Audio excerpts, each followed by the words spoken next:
जय हिंद साथियों, तो मैं आज आप लोगों के लिए बायोमॉलिक्यूल से कुछ क्वेश्चन लेकर आया हूं जो कि हमारा मोस्ट इम्पॉर्टेंट होगा हमारा सेकंड सेमेस्टर के लिए।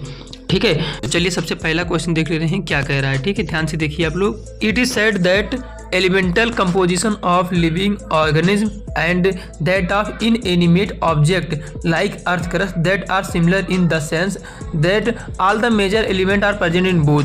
कहने का मतलब है कि जैसे हमारा लिविंग ऑर्गेनिज्म की बात किया है और एक जो है हमारा क्या बात किया है नॉन लिविंग, जैसे हमारा किसके बात कर लिया है अर्थ क्रस्ट की, दोनों ही जो है सिमिलर सेंस में पाए जाते हैं। कहने का मतलब है दोनों के पास क्या होता है, कार्बन होता है, हाइड्रोजन होता है और ऑक्सीजन होता है। ठीक है, बट क्वेश्चन क्या कह रहा है, देखो then what would be difference between these two groups. इन दोनों ग्रुप में जो है क्या डिफरेंस है, यानी कि एक बात कर रहा है कौन सा, लिविंग की बात कर रहा है। लिविंग में कौन सा आ गया हमारा, किसी कोई भी लिविंग ऑर्गेनिज्म आ गया, और दूसरा क्या हो गया हमारा, एक हो गया अर्थ क्रस्ट। अर्थ क्रस्ट जो हमारा किस में आ जाएगा, हमारा आ जाएगा वो नॉन लिविंग में। तो कह रहा है दोनों में डिफरेंस क्या है, तो दोनों में डिफरेंस ये है कि देखो ऑप्शन नंबर सी यहाँ पर देखो कि living organism have more carbon oxygen and hydrogen per unit mass than inanimate object. Living organism के पास जो है कार्बन ऑक्सीजन और हाइड्रोजन ज़्यादा पाए जाते हैं as comparison to inanimate object. Inanimate object मतलब क्या होता है कि नॉन लिविंग से जो है ज़्यादा पाए जाते हैं, पर यूनिट मास जो है ज़्यादा पाए जाते हैं किसी भी लिविंग ऑर्गेनिज्म में, क्या, कार्बन ऑक्सीजन और हाइड्रोजन। सेकंड क्वेश्चन हमारे पास है, many element are found in living organism either free और in the form of compound.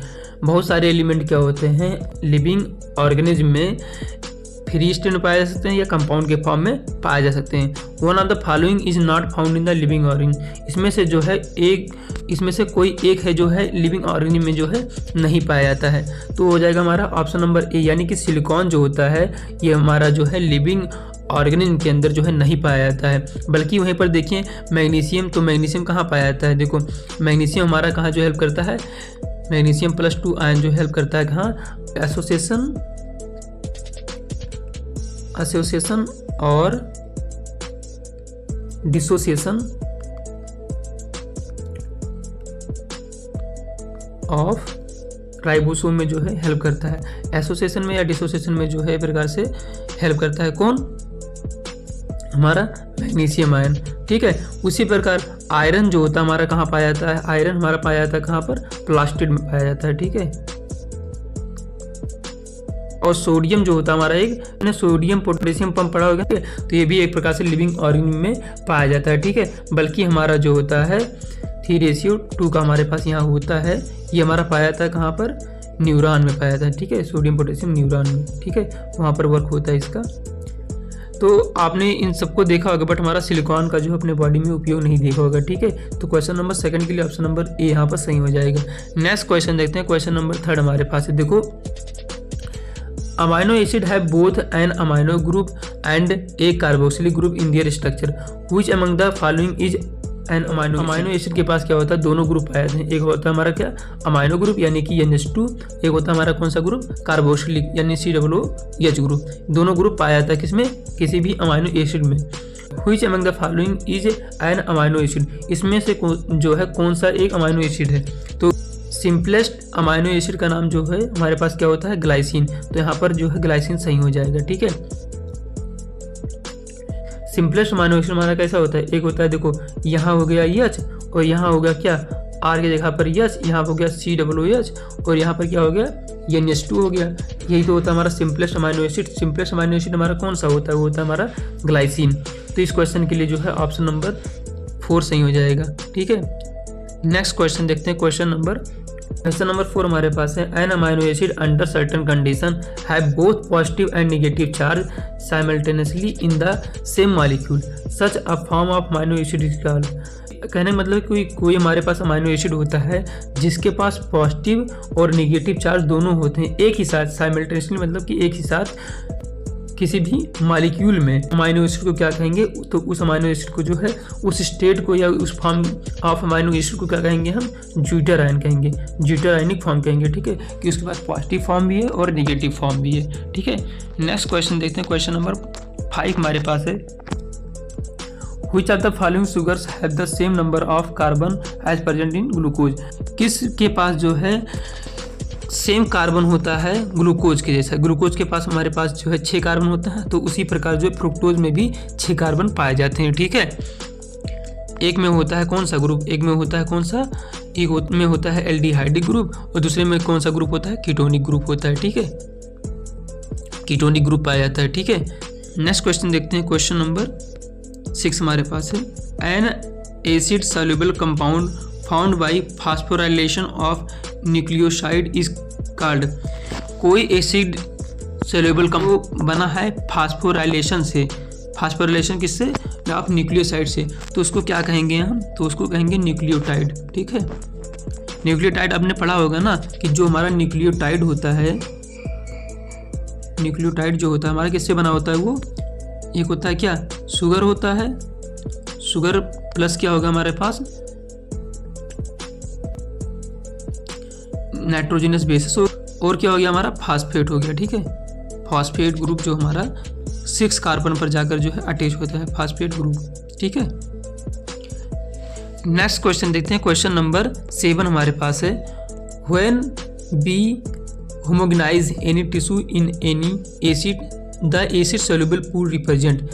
एक ही मिक्सचर में जो है मिक्स करते हैं किसी भी एसिड सॉल्युबल पूल में, तो वो एक प्रकार से क्या रिप्रेजेंट कर रहा है, तो वो जो है एक प्रकार से हमारा साइटोप्लाज्म जो है रिप्रेजेंट करेगा। ठीक है, साइटोप्लाज्म में क्या होते हैं, बहुत सारे साइटोप्लाज्म में क्या होता है कि बहुत सारे हमारे पास ऑर्गेनेल जो है पड़े होते हैं, जैसे हमारा माइटोकॉन्ड्रिया हो गया, न्यूक्लियस हो गया, जैसे क्लोरोप्लास्ट हो गया। ये सब क्या होते हैं कि इसके अंदर जो हमारे पास किसके अंदर साइटोप्लाज्म में जो है इसी में पड़े होते हैं। ठीक है, साइटोप्लाज्म में ये सब ऑर्गेनेल जो है पड़े होते हैं ऐसे। ठीक है, अगर हम एसिड सॉल्युबल पूल बनाएंगे एक प्रकार से, तो वही रिप्रेजेंट करेगा कि साइटोप्लाज्म को ही रिप्रेजेंट करेगा। नेक्स्ट क्वेश्चन देखते हैं। क्वेश्चन नंबर 8 हमारे पास है, the most abundant chemical in living organism could be. Living organism में जो है सबसे ज़्यादा अबंडेंट केमिकल कंपाउंड जो है कौन सा है, केमिकल जो है कौन सा है, तो वो होता है हमारा कौन सा, वाटर। ठीक है, वाटर जो एक वैसा केमिकल है जो हमारे लिविंग ऑर्गेनिज्म में प्रेजेंट होता है। नेक्स्ट क्वेश्चन देखते हैं। क्वेश्चन नंबर 9 हमारे पास है, a homopolymer has only one type of building block called monomer repeated n number of time. Homopolymer जो होते हैं एक प्रकार से बिल्डिंग ब्लॉक होता है, हमको पता है बिल्डिंग ब्लॉक होता है, इसको कहते हैं मोनोमर। वो n नंबर ऑफ टाइम जो है रिपीट होते हैं। A heteropolymer has more than one type of monomer. Heteropolymer के पास क्या होते हैं कि मोर देन वन मोनोमर होते हैं। प्रोटीन और heteropolymer usually made up. Protein एक प्रकार से हमारा जो है हेट्रोपॉलीमर है, तो वो कितने मोनोमर यूनिट से जो है बना होता है, तो प्रोटीन जो हमारा 20 टाइप ऑफ मोनोमर यूनिट से जो है बना होता है। नेक्स्ट क्वेश्चन देखते हैं। क्वेश्चन नंबर 10 हमारे पास है, protein perform any physiological function for example. Protein जो है फिजियोलॉजिकल फंक्शन को परफॉर्म करता है, जैसे एग्जाम्पल हमारा क्या हो गया, some protein function acts as a क्या एंजाइम की तरह एक्ट करते हैं। One of the following represent an additional function that some protein perform. कुछ हमारे पास जो है एडिशनल फंक्शन जो है प्रोटीन जो है परफॉर्म करते हैं, तो इसमें से चुनना है कि कौन सा जो है एडिशनल फंक्शन जो है वो प्रोटीन परफॉर्म करता है। तो प्रोटीन जो हमारा एक प्रकार से हार्मोन की तरह भी एक्ट करता है। ठीक है, जैसे हमारा कौन सा हो गया इंसुलिन, ये प्रोटीनिशियस इन नेचर होता है। ठीक है, क्वेश्चन नंबर 11 हमारे पास है, glycogen is a homopolymer made up of.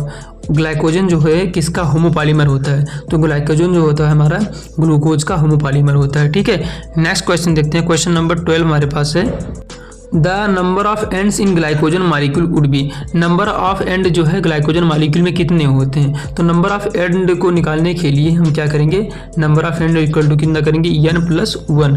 ठीक है, ये हम करेंगे तो हमारा नंबर ऑफ एंड जो है निकल जाएगा। अब n के जगह पर क्या रख देंगे कि हमारे पास जितना ब्रांच रहेगा वो वैल्यू रख देंगे, फिर जो है +1 कर देंगे, तो हमारा निकल जाएगा क्या कि उसके बाद जो है कितने हमारे पास एंड होंगे। ठीक है, तो क्वेश्चन नंबर 12 के लिए ऑप्शन नंबर ए यहाँ पर जो है सही हो जाएगा। नेक्स्ट क्वेश्चन देखते हैं। क्वेश्चन नंबर 13 हमारे पास है, the primary structure of protein molecule has. Primary structure of protein के पास जो है क्या होता है, तो प्राइमरी स्ट्रक्चर ऑफ प्रोटीन के बाद जो होता है हमारे पास 2 एंड होते हैं, एक होता है हमारा n, दूसरा होता है कौन सा हमारा C। n एंड जो हमारा लेफ्ट साइड में पाया था और C एंड जो हमारा राइट साइड में जो है पाया जाता है, ये हमारा लेफ्ट साइड में, ये हमारा राइट साइड में। ठीक है, नेक्स्ट क्वेश्चन देखते हैं। क्वेश्चन नंबर 14 हमारे पास है, which of the following reaction is not enzyme mediated in biological system. कौन सा इसमें से रिएक्शन जो है जो एंजाइम से नहीं चलता है हमारा बायोलॉजिकल सिस्टम में, तो होता है हमारा कौन सा, dissolving CO2 in water. Dissolving CO2 जो है एक प्रकार से हमारा enzyme mediated process biological system में नहीं है। बाकी अगर हम ऑप्शन बी देखें तो ये प्रकार से unwinding the two strand of DNA, तो ये भी एक प्रकार से बायोलॉजिकल सिस्टम में आता है। दूसरा हाइड्रोलिसिस ऑफ सुक्रोज, तो ये भी एक प्रकार से बायोलॉजिकल सिस्टम में आता है कि सुक्रोज को तोड़ेंगे तो मोनोमर फॉर्म जो है मिलेगा, एक मिलेगा ग्लूकोज, मिलेगा दूसरा हमारा फ्रुक्टोज मिलेगा। ऑप्शन नंबर डी यहाँ पर है कि formation of peptide bond. Peptide bond का जब फॉर्मेशन करेंगे तभी भी एक प्रकार से हमारा बायोलॉजिकल सिस्टम में एक प्रकार से एंजाइम मीडिएटेड प्रोसेस रहेगा। ठीक है, तो हमारा यहाँ पर जो एंजाइम काम आएगा वो रहेगा हमारा कौन सा, प्रोटीएज रहेगा। ठीक है, तो ओवरऑल हमारे पास जो है 14 क्वेश्चन थे। That's all.